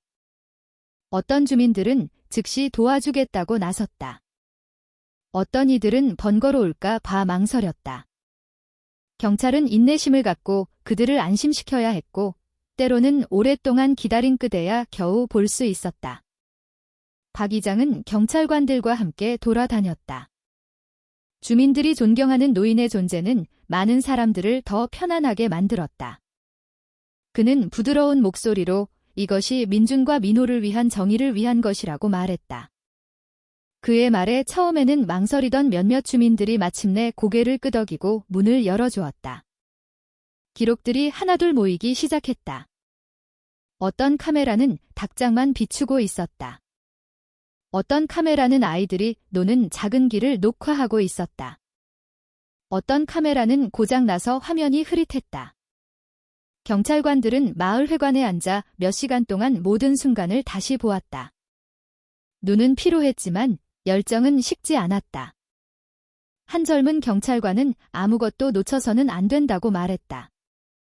그는 기록을 여러 번 되감아보며 모든 움직임을 기록했다. 그의 동료들도 졸음을 참으며 집중했다. 그들의 밤은 낡은 선풍기 소리와 반복되는 마우스 클릭 소리로 채워졌다. 김진우는 이따금 와서 지켜보았다. 화면에 지나가는 사람의 그림자가 비칠 때마다 그의 심장은 두근거렸다. 그는 진실이 빨리 드러나기를 바랐다. 무엇이 보일지 두려웠지만 서유는 그의 옆에 앉아 손을 꼭 잡고 있었다. 두 사람 모두 이 기록이 모든 것을 바꿀 수 있다는 것을 알고 있었다. 하루하루가 지나고 수십 시간의 기록이 재생되었다. 처음에는 대부분 평범한 활동만 보여서 헛수고처럼 느껴졌다. 아이들이 축구를 하고 아주머니들이 물통을 나르고 아저씨들이 괭이를 어깨에 메고 밭에서 돌아오는 모습. 모든 것이 평범해 보였다. 마치 비극이 일어난 적이 없는 것처럼. 하지만 형사들은 포기하지 않았다. 그들은 카메라의 눈은 결코 잠들지 않는다고 믿었다. 아무리 작은 움직임이라도 단서가 될 수 있었다. 그들은 계속해서 찾고, 되감고, 흐릿한 이미지를 확대하고, 시간을 꼼꼼하게 기록했다. 박 이장은 자주 함께 앉아 있었다. 그의 눈도 피로했지만, 그는 진실을 찾기가 쉽지 않지만 신이 범죄가 영원히 숨겨지도록 내버려 두지 않을 것이라고 확신한다고 말했다. 그의 말은 그날 밤 일하는 모든 사람에게 힘이 되었다. 마침내 며칠 동안 기록을 본 후 한 경찰관이 화면의 비디오를 멈췄다. 그는 이미지를 확대했다. 두 어린아이의 손을 잡고 걷는 노부인의 모습이 보였다. 화면에 기록된 시간은 비극이 일어난 바로 그날 오후 3시경을 가리키고 있었다. 방 안에 정적이 흘렀다. 모든 눈이 화면에 고정되었다. 이미지가 약간 흐릿했지만 그 모습은 그들이 아는 누군가와 매우 흡사했다. 그 여인은 다름 아닌 최순자 여사였다. 다음 순간 그녀가 민준과 민호를 데리고 농수로 방향으로 걸어가는 모습이 보였다. 카메라는 그들이 나무 뒤로 사라질 때까지만 녹화할 수 있었다. 20분 후 최 여사의 모습이 다시 나타났다. 혼자였다. 그녀의 얼굴은 평온했고 걸음은 느렸다. 마치 아무 일도 없었던 것처럼. 경찰들은 서로를 쳐다보았다. 화면을 본 진우는 얼어붙었다. 그의 몸이 떨렸다. 서유는 손으로 입을 막았다. 눈물이 흘러내렸다. 아무도 말을 할 수 없었다. 박 이장은 창백한 얼굴로 일어섰다. 그는 긴 한숨을 내쉬고는 그 기록이 그들이 그토록 찾아 헤매던 답이라고 말했다. 그의 목소리는 슬픔으로 가득 차 있었다. 그날 밤 마을의 분위기는 더욱 무거워졌다. 진실이 모습을 드러내기 시작했고 그것은 누구의 예상보다 훨씬 더 쓰라렸다. 카메라 영상이 반복해서 재생되자 회의실 분위기는 극도로 긴장되었다. 낡은 선풍기가 윙윙거리는 소리 외에는 아무 소리도 들리지 않았다. 그 자리에 있던 모든 사람들은 마치 자신들의 눈을 믿을 수 없다는 듯 휘둥그레진 눈으로 화면을 뚫어져라 쳐다봤다. 노부인의 모습은 너무나 선명했다.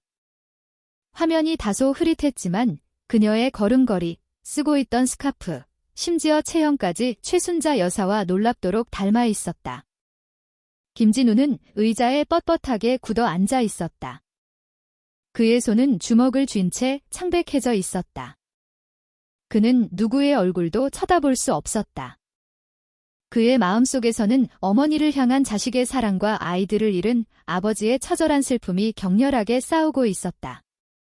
그의 옆에 앉은 박서유는 두 손으로 얼굴을 가렸다. 그녀의 울음이 터져나왔고 몸이 가늘게 떨렸다. 한 형사가 그 부분을 몇 번이고 되감았다. 처음에는 최 여사가 민준과 민호의 손을 잡고 걸어가는 모습이 뚜렷하게 보였다. 그들은 함께 농수로 방향으로 향했다. 그 후 나무에 가려 하면은 잠시 비었다. 20분 뒤 최 여사가 다시 나타났다. 이번에는 혼자였다. 그녀의 걸음은 느렸고 표정은 무덤덤했다. 어떤 당황한 기색도 불안함도 보이지 않았다. 마치 방금 밭에서 돌아온 사람처럼. 한 젊은 경찰관이 이것이야말로 우리가 찾은 가장 결정적인 증거라고 나직이 말했다. 이 영상은 반박할 수 없었다. 그는 심각한 표정으로 고개를 끄덕이는 상사를 쳐다보았다. 모두가 그 순간부터 수사의 방향이 더 이상 모호하지 않다는 것을 알았다. 영상에 대한 소문은 곧 마을 전체로 퍼져나갔다. 그날 밤 집집마다 속삭임이 들려왔다. 어떤 이는 손으로 입을 막았고 어떤 이는 믿을 수 없다는 듯 눈물을 흘렸다. 평소 그토록 다정했던 할머니가 어떻게 그런 영상에 등장할 수 있단 말인가? 박 이장은 직접 확인하기 위해 마을 회관으로 불려갔다. 그는 떨리는 눈으로 화면을 응시했다. 잠시 후 그는 눈을 감고 긴 한숨을 내쉬었다. 진실은 종종 고통스러운 법이라고 말하는 그의 목소리는 쉰 소리가 났다. 그는 비록 쓰라리지만 마을은 눈에 보이는 것을 받아들여야 한다고 덧붙였다. 진우는 마침내 자리에서 일어나 회의실을 나갔다. 그의 걸음은 비틀거렸고 어깨는 축 처져 있었다. 그는 더 이상 그 영상을 쳐다볼 수 없었다. 밖으로 나온 그는 밤하늘을 올려다보았다. 소리 없는 눈물이 뺨을 타고 흘렀다. 그의 마음은 산산조각이 났다. 서유는 영상이 멈춘 뒤에도 텅 빈 화면을 응시하며 방 안에 그대로 앉아 있었다. 그녀는 마음속으로 비명을 지르고 싶었다. 왜냐고 묻고 싶었다. 하지만 그 소리는 오직 울음의 형태로만 터져나왔다. 한 형사가 다가와 물 한 잔을 건넸지만 서유는 마실 힘도 없이 고개만 저었다. 그날 밤 마을의 분위기는 거의 감당할 수 없을 정도로 무거워졌다. 이전까지 마음을 진정시키려 애썼던 주민들은 이제 쓰라린 현실에 직면했다. 그들은 과거에 보았던 사소한 일들을 다시 이야기하기 시작했다. 어떤 이는 최 여사의 부드러운 미소가 단지 가면이었을지도 모른다고 말했다. 또 어떤 이는 자신들이 믿었던 사람에게 배신당한 기분에 눈물을 흘렸다. 집에는 민준과 민호의 사진이 여전히 벽에 걸려 있었다. 서유는 그 앞에 앉아 아이들의 얼굴이 담긴 사진을 어루만졌다. 진우는 말없이 그녀 뒤에 서 있었다. 두 사람 모두 이제부터 그들의 가족이 결코 예전과 같지 않을 것임을 알았다. 경찰은 다음 단계를 준비했다. 그들은 이 영상만으로는 자백을 받아내기에 충분하지 않다는 것을 알았지만 이것이 길을 여는 열쇠라는 것을 확신했다. 증거를 확보한 그들은 최순자 여사를 다시 소환할 계획을 세웠다. 박 이장은 그날 밤 무거운 발걸음으로 집으로 돌아갔다. 그는 이 마을이 풍성한 수확이나 푸른 논으로 역사에 기록되는 것이 아니라 두 순수한 아이에게 닥친 어두운 비극으로 기억될 것이라고 혼잣말을 했다. 그의 눈은 젖어 있었고 진실이 온전히 드러나기를 기도하는 그의 목소리는 떨리고 있었다. 그 영상은 지울 수 없는 증거가 되었다. 카메라의 눈은 눈물로 가려졌던 장막을 열고 정직하게 말해주었다. 그리고 여기서부터 관련된 모든 이들에게 고통스럽지만 자백으로 가는 길이 시작될 것이었다. 카메라 영상이 발견된 지 며칠 후 경찰은 최순자 여사를 다시 파출소로 소환했다. 그 노부인은 낡은 스카프를 두른 채 느린 걸음으로 들어섰다. 그녀의 눈은 잠을 못 잔 듯 붉게 충혈되어 있었다. 손에는 작은 손수건을 쥐고 있었는데 이따금 눈물을 닦는 데 사용했다. 조사실 안은 고요했고 벽시계의 초침 소리만 선명하게 들렸다. 형사들은 최 여사에게 앉으라고 권했다. 그들은 바로 질문을 시작하지 않았다. 그들 중 한 명은 그녀가 진정할 시간을 주려는 듯 조용히 그녀를 응시했다. 그녀는 쉰 목소리로 말을 시작했다. 자신은 결백하며 손주들을 무척 사랑했다고 말했다. 그녀의 말은 통곡으로 가득했다. 심지어 믿어달라는 듯 얼굴을 향해 손을 들기도 했다. 몇 분 후, 한 형사가 책상 위에 노트북을 열었다. 화면이 켜지면서 마을 전체를 충격에 빠뜨렸던 영상이 나타났다. 형사는 차분하게 재생 버튼을 눌렀다. 영상에는 최 여사가 민준과 민호의 손을 잡고 농수로 방향으로 걸어가는 모습이 담겨 있었다. 그 후 나무에 가려 화면은 잠시 비었고 잠시 후 그녀가 혼자 돌아오는 모습이 나타났다. 그녀의 걸음은 느렸고 표정은 무덤덤했다. 방 안은 순식간에 얼어붙었다. 최 여사는 휘둥그레진 눈으로 화면을 쳐다보았다. 손수건을 쥔 손이 심하게 떨렸다. 얼굴은 창백해졌고 입술은 움직였지만 아무 소리도 나오지 않았다. 눈물이 흘러내렸다. 하지만 이번에는 슬픔 때문만이 아니라 궁지에 몰렸기 때문이었다. 형사가 차분한 목소리로 이 영상은 부인할 수 없는 증거라고 말했다. 그는 진실은 덮어두는 것보다 지금 말하는 것이 낫다고 덧붙였다. 그의 목소리는 높지 않았지만 단호함이 실려 있어 방 안의 공기를 더욱 무겁게 만들었다. 최 여사는 말을 더듬었다. 그녀는 그저 손주들과 함께 걸었을 뿐 그 이상은 없었다고 나직이 말했다. 하지만 형사가 두 아이와 함께 있을 때와 혼자 돌아올 때의 차이를 보여주며 영상을 되감자 그녀의 말은 멈췄다. 조사실에 함께 있도록 허락받은 진우는 고개를 숙였다. 그의 어깨가 떨렸고 눈물이 바닥으로 떨어졌다. 그는 차마 어머니의 얼굴을 쳐다볼 수 없었다. 그의 마음은 자식으로서의 사랑과 아버지를 잃은 분노 사이에서 두 갈래로 찢어졌다. 서유는 방구석에 앉아 있었다. 그녀의 얼굴은 눈물로 젖어 있었다. 비명을 지르지 않으려 입을 틀어막았다. 그녀에게 이것은 가장 파괴적인 순간이었다. 보호자가 되어야 할 여성이 증거 영상에 등장할 것이라고는 상상도 하지 못했다. 몇 분이 침묵 속에서 흘렀다. 마침내 최 여사가 손수건을 책상 위에 내려놓았다. 그녀의 손은 떨렸고 목소리는 희미했다. 그녀는 더 이상 견딜 수 없다고 말했다. 더듬거리며 그녀는 며느리에 대한 증오심을 오랫동안 품어왔다고 고백했다. 그 증오심은 날이 갈수록 커져 손주들에 대한 애정마저 덮어버렸다고 했다. 방 안은 더욱 짙은 침묵으로 가득 찼다. 아무도 소리를 내지 않았다. 오직 진우와 서윤의 억눌린 울음소리만이 들려왔다. 형사들은 차분함을 유지하며 모든 단어를 기록했다. 최 여사는 끊어지는 목소리로 계속 이야기했다. 그녀는 그날 의도적으로 쥐약을 단 음료에 섞어 민준과 민호에게 주었다고 털어놓았다. 아이들이 약해진 것을 본 후 그녀는 자신의 범행을 은폐하기 위해 작은 몸들을 농수로로 옮겼다. 그녀는 모든 사람들이 아이들이 익사했다고 믿을 것이라고 생각했다. 그녀의 말에 듣는 모든 사람들은 침묵했다. 경험 많은 형사들조차 깊은 한숨을 내쉬었다. 그들의 임무는 듣고 기록하는 것이었지만 그들의 마음도 인간으로서 함께 흔들렸다. 진우는 마침내 두 손으로 얼굴을 가렸다. 자신의 어머니가 그런 짓을 할 수 있었다고는 상상도 못했다고 말하며 그의 목소리는 갈라졌다. 그의 통곡이 방을 가득 메웠다.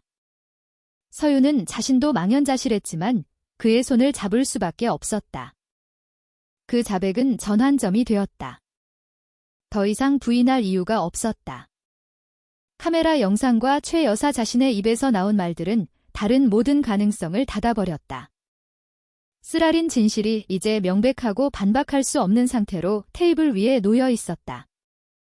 그날 밤, 최 여사의 자백 소식은 마을에 빠르게 퍼져나갔다. 주민들은 울었고 일부는 분노했다. 일부는 창백한 얼굴로 침묵했다. 그들은 그토록 존경했던 인물에게 배신당했다고 느꼈다. 소망리 마을은 그날 이후 결코 예전과 같지 않을 것이었다. 그날 아침, 소망리 마을은 다시 한번 충격에 휩싸였다. 경찰이 자백한 최순자 여사의 진술을 확인하기 위해 사건이 발생했던 농수로에서 현장 검증을 실시한다고 발표했기 때문이다. 그 소식은 순식간에 퍼져나갔고 주민들은 해가 뜨기 무섭게 현장으로 몰려들었다. 그들은 그 비극이 어떻게 일어났는지 두 눈으로 직접 확인하고 싶었다. 수로가에는 다시 폴리스 라인이 설치되었다. 경찰관들은 주민들이 너무 가까이 다가오지 못하도록 곳곳에 배치되었지만 인파는 여전히 빽빽했다. 침울한 얼굴들에는 호기심과 분노가 뒤섞여 있었다. 많은 이들이 여전히 할머니가 친손주에게 그토록 잔인한 짓을 저지를 수 있다는 사실을 믿기 어려워했다. 최순자 여사는 떨리는 손으로 이끌려 나왔다. 그녀의 스카프는 구겨져 있었고 얼굴은 핏기 하나 없었다. 그녀는 칼날처럼 파고드는 주민들의 시선을 피하려 고개를 숙였다. 손에는 파출소에 불려갔을 때와 마찬가지로 작은 손수건을 꼭 쥐고 있었다. 그녀의 목소리는 들리지 않았고 오직 젖은 흙 위를 걷는 느린 발소리만 들릴 뿐이었다. 경찰은 그녀에게 자신이 했던 행동을 재현해 달라고 요청했다. 한 형사가 낮은 목소리로 지시를 내렸다. 최 여사는 소품으로 준비된 플라스틱 컵을 집어들었다. 물을 따르고 독약가루를 뿌리는 신용을 할 때 그녀의 손은 심하게 떨렸다. 그 광경을 지켜보던 주민들 사이에서 울음이 터져나왔다. 어떤 이들은 참아볼 수 없다며 얼굴을 가렸다. 그 후 그녀는 민준과 민호를 대신한 작은 인형 2개에게 음료를 건네는 척했다. 그녀는 손주들을 구슬릴 때 사용했던 다정한 목소리를 희미하게 흉내냈다. 많은 이들이 그 부드러움 뒤에 치명적인 의도가 숨겨져 있었다는 사실에 숨을 죽였다. 그리고 느린 걸음으로 그녀는 인형을 하나씩 안고 수로로 향했다. 미끄러운 둑을 내려가 탁한 물 위에 인형을 내려놓았다. 주민들 사이에서 고함이 터져나왔고 몇몇은 큰 소리로 울었다. 한 아주머니는 더는 못 보겠다며 주저앉았다. 김진우는 인파 뒤편 멀리 서 있었다. 그의 얼굴은 굳어 있었고 눈은 붉게 충혈되어 있었다. 박서윤이 그의 팔을 잡고 있었다. 그녀의 몸은 심하게 떨렸다. 그들은 더 가까이 다가갈 수 없었다. 현장 검증을 보는 것은 아직 아물지 않은 오래된 상처를 다시 도려내는 것과 같았다. 앞줄에 서 있던 박 이장은 깊이 고개를 숙였다. 그의 눈물이 땅으로 떨어졌다. 그는 이것이야말로 복수심이 인간의 마음을 얼마나 깊이 지배할 수 있는지를 보여주는 증거라고 속삭였다. 그의 목소리는 슬픔으로 떨리고 있었다. 수로 주변의 분위기는 점점 더 험악해졌다. 몇몇 젊은이들이 분노에 차 소리를 질렀다. 그들은 평소 존경했던 여인이 그런 짓을 저질렀다는 것을 믿을 수 없었다. 경찰이 나서서 주민들을 진정시키고 자제해달라고 요청해야 했다. 현장 검증은 끝까지 진행되어야 했다. 모든 단계가 재현된 후 잠시 정적이 흘렀다. 오직 대나무 숲을 스치는 바람소리만 들릴 뿐이었다. 최 여사는 준비된 플라스틱 의자에 앉았다. 그녀의 얼굴은 텅 비어 있었고 시선은 땅에 떨어져 있었다. 더 이상의 눈물은 없었고 깊은 피로감만이 남아 있었다. 경찰은 현장 검증이 끝났다고 발표했다. 그들은 주민들에게 질서 있게 해산해달라고 요청했다. 하지만 많은 이들이 여전히 서서 최 여사를 날카롭게 쳐다보았다. 어떤 이는 나직이 속삭였고 어떤 이는 실망스러운 얼굴로 고개를 저었다. 경찰차가 최 여사를 태우고 떠날 때 울음소리는 여전히 들려왔다. 몇몇 어린아이들이 부모에게 물었다. 할머니는 왜 나쁜 짓을 했어요? 어머니들은 아이들을 꼭 껴안은 채 무슨 대답을 해야 할지 몰랐다. 그날 밤 소망리 마을은 다시 슬픔에 잠겼다. 주민들은 마을 회관에 모여 오랫동안 기도했다. 그들은 민준과 민호의 영혼뿐만 아니라 자신들의 마음이 이스라린 현실을 견딜 수 있도록 강해지기를 기도했다. 현장 검증은 모든 이야기 조각을 하나로 묶는 지점이 되었다. 더 이상 부인할 여지는 없었다. 이제 모든 사람들은 두 순수한 아이가 어떻게 목숨을 잃었는지 알게 되었다. 평온했던 마을은 영원히 변해버렸다. 한 집안의 복수심에서 태어난 비극의 유령에 휩싸인 채 재판날이 마침내 다가왔다. 아침부터 하늘은 잿빛 구름으로 뒤덮여 있었다. 이슬비가 내려 인근 도시의 법원으로 향하는 흘길을 적셨다. 마을 주민들은 단체로 길을 나섰다. 일부는 오토바이를 타고 일부는 트럭 짐칸에 올라탔다. 그들은 법이 이 어두운 장을 어떻게 마무리 짓는지 두 눈으로 직접 보고 싶었다. 법정 안의 분위기는 긴장감이 감돌았다. 방청석은 빽빽하게 들어찼다. 침울한 얼굴들이 피고인석을 향해 있었다. 그곳에는 이제 모든 관심의 중심이 된 노부인 최순자 여사가 앉아 있었다. 그녀의 스카프는 구겨져 있었고 몸은 이전보다 더 작아 보였다. 그녀는 고개를 숙인 채 누구의 눈도 마주치지 못했다. 반대편에는 김진우와 박서윤이 나란히 앉아 있었다. 그들의 얼굴은 지쳐 있었고 잠을 제대로 자지 못해 눈이 부어 있었다. 민준과 민호를 잃은 후 그들의 밤은 기도와 눈물로만 채워졌다. 오늘 그들은 슬픔에 잠긴 부모로서뿐만 아니라 정의를 요구하는 증인으로서 이곳에 왔다. 판사가 법정에 들어서자 모두 일어섰다. 의사봉 소리가 크게 울리며 분위기를 더욱 긴장시켰다. 검사가 우렁찬 목소리로 기소 내용을 낭독했다. 그는 최 여사가 어떻게 범행을 계획했는지 설명했다. 쥐약은 의도적으로 구입되었고 단 음료에 섞였다. 그 후 그녀는 흔적을 감추기 위해 손주들의 시신을 농수로에 버렸다. 모든 것이 상세하게 설명되자 듣는 모든 사람들은 숨을 죽였다. 진우는 고개를 숙였고 눈물이 떨어졌다. 서유는 몸이 떨렸지만 억지로 힘을 내려는 듯 그의 손을 꼭 잡았다. 기소 내용의 모든 단어는 오래된 상처를 찌르는 칼날처럼 느껴졌다. 변호인이 발언할 차례였다. 최 여사를 변호하는 변호사는 선처를 호소했다. 그는 의뢰인의 나이가 많고 건강이 좋지 않으며 이미 범행을 자백했다고 말했다. 하지만 그 말은 저지른 범죄의 무게 앞에서 힘없이 들렸다. 방청석에 앉은 주민들은 고개를 저었다. 어떤 이들은 그 변명을 들을 수 없어 눈물을 흘리기도 했다. 발언할 기회가 주어지자 최 여사는 떨리는 몸으로 일어섰다. 그녀의 목소리는 희미했다. 밖에서 내리는 빗소리에 거의 묻힐 뻔했다. 그녀는 후회한다고 며느리에 대한 분노와 마음의 상처에 사로잡혔었다고 말했다. 그녀는 복수심이 눈과 마음을 가려 친손주를 해치게 되었다고 고백했다. 그녀의 눈물이 떨어졌지만 누구도 연민을 느낄 수 없었다. 그녀가 남긴 상처는 너무나 깊었다. 그 후 판사는 잠시 숙고할 시간을 가졌다.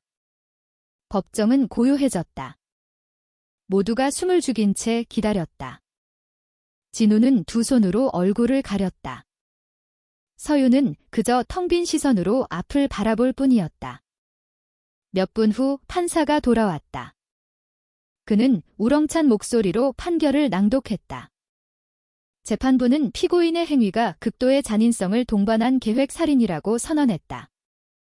그녀는 친손주의 생명을 앗아갔을 뿐만 아니라 조작을 통해 범죄를 은폐하려 했다. 그녀의 행위는 인간성의 한계를 넘어선 것으로 평가되었다. 최종 판결이 내려졌다. 사형. 법정은 술렁였다. 몇몇 주민들은 눈물을 흘렸다. 어떤 이들은 큰 소리로 흐느꼈고 어떤 이들은 침묵 속에서 고개를 숙였다. 진우는 의자에 쓰러졌다. 그의 몸이 심하게 흔들렸다. 서윤이 그를 껴안았다. 그녀의 눈물이 쏟아져 내렸다. 그들은 정의가 실현되었다는 것을 알았지만 상실감은 여전히 치유될 수 없었다. 최 여사는 힘없이 주저앉았다. 그녀의 눈은 공허했고 손은 떨렸다. 더 이상의 통곡은 없었고 후회에 잠식된 늙은 얼굴만이 남아 있었다. 경찰이 즉시 그녀를 법정 밖으로 데리고 나갔다. 주민들은 분노와 슬픔이 뒤섞인 시선으로 그녀를 바라보았다. 몇몇은 이것이 당연한 결말이라고 속삭였다. 재판이 끝난 후 마을 주민들은 무거운 마음으로 집으로 돌아갔다. 길 위에는 빗소리만이 그들을 동반했다. 아무도 말을 많이 하지 않았다. 모두가 이 비극이 남긴 깊은 상처를 되새기며 각자의 생각에 잠겨 있었다. 그날 밤 마을 회관에서는 다시 기도 소리가 울려 퍼졌다. 이번 기도는 단지 민준과 민호를 위한 것이 아니었다. 모든 가족들이 더 이상 복수심에 사로잡히지 않기를 바라는 기도이기도 했다. 박 이장은 쉰 목소리로 주민들 앞에 섰다. 그는 이 사건이 모든 사람에게 경각심을 일깨워주는 것이라고 말했다. 그는 가족 내의 작은 다툼이 억제되지 않으면 모든 것을 불태우는 불씨가 될 수 있다고 강조했다. 서유는 집벽에 걸린 두 아들의 사진을 바라보았다. 눈물이 흘렀지만 마음속에는 약간의 평온함이 찾아왔다. 그녀는 정의가 실현되었다는 것을 알았다. 진우는 그녀 옆에 앉아 손을 잡고 있었다. 두 사람 모두 이 상처가 영원히 남을 것이지만 삶은 계속되어야 한다는 것을 깨달았다. 이 비극은 마을 전체에 깊은 교훈을 남겼다. 가족의 사랑은 가장 큰 축복이지만 질투와 복수심으로 뒤덮이면 치명적인 독이 될 수 있다는 것. 아이들은 지켜져야 할 신의 선물이지 어른들의 갈등의 희생양이 아니라는 것. 그리고 그날 밤 마지막 기도가 끝났을 때 소망리 마을 주민들은 느린 발걸음으로 집으로 돌아갔다. 그들의 마음은 슬픔으로 가득했지만 새로운